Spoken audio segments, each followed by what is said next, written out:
Aujourd'hui, vous allez découvrir une histoire aussi touchante que surprenante. Un homme riche éclabousse. Accidentellement, une jeune fille, sans abri avec sa voiture. Pris de remords, il descend immédiatement pour lui présenter ses excuses. Mais ce qui semblait être un simple geste de gentillesse va rapidement prendre une tournure totalement inattendue. Regardez cette histoire jusqu'à la fin. Alors qu'il roulait tranquillement, un homme traverse une flaque d'eau et éclabousse accidentellement une jeune fille qui marchait au bord de la route.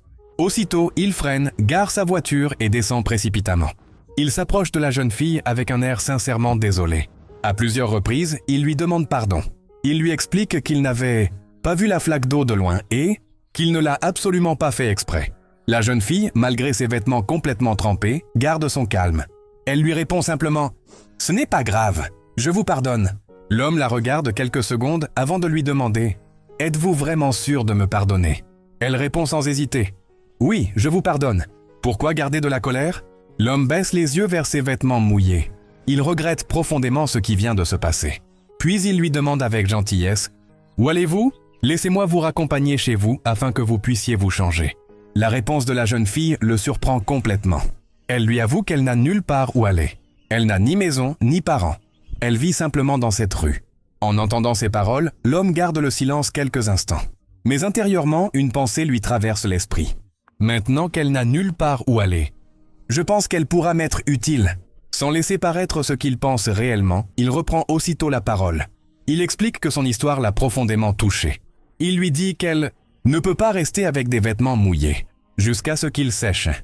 Il lui propose alors de venir chez lui. Là-bas, il pourra lui acheter des vêtements propres et discuter avec elle afin de trouver une solution pour améliorer sa vie. La jeune fille hésite. Elle avoue avoir peur. Après tout, elle ne connaît pas cet homme. L'homme comprend parfaitement sa méfiance. Il lui rappelle qu'ils se rencontrent pour la première fois.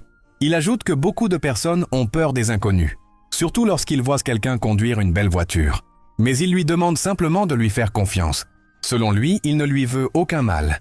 Il souhaite seulement lui venir en aide. Rassurée par ses paroles, la jeune fille accepte finalement de le suivre. Ils se dirigent ensemble vers la voiture. Avant qu'elle ne monte, l'homme lui demande de passer par l'arrière du véhicule, car l'autre côté est encore rempli d'eau. Pendant qu'elle s'installe, une nouvelle pensée traverse discrètement son esprit. « J'espère seulement que mon plan va fonctionner. » Quelques instants plus tard, ils arrivent devant une grande maison. L'homme ouvre la porte et invite la jeune fille à entrer. Il lui souhaite la bienvenue. Puis il lui montre sa maison en lui répétant qu'elle n'a absolument aucune raison d'avoir peur. Il lui dit qu'il est quelqu'un de bien. La jeune fille lui répond calmement « Si vous êtes bon avec moi, je serai bonne avec vous. »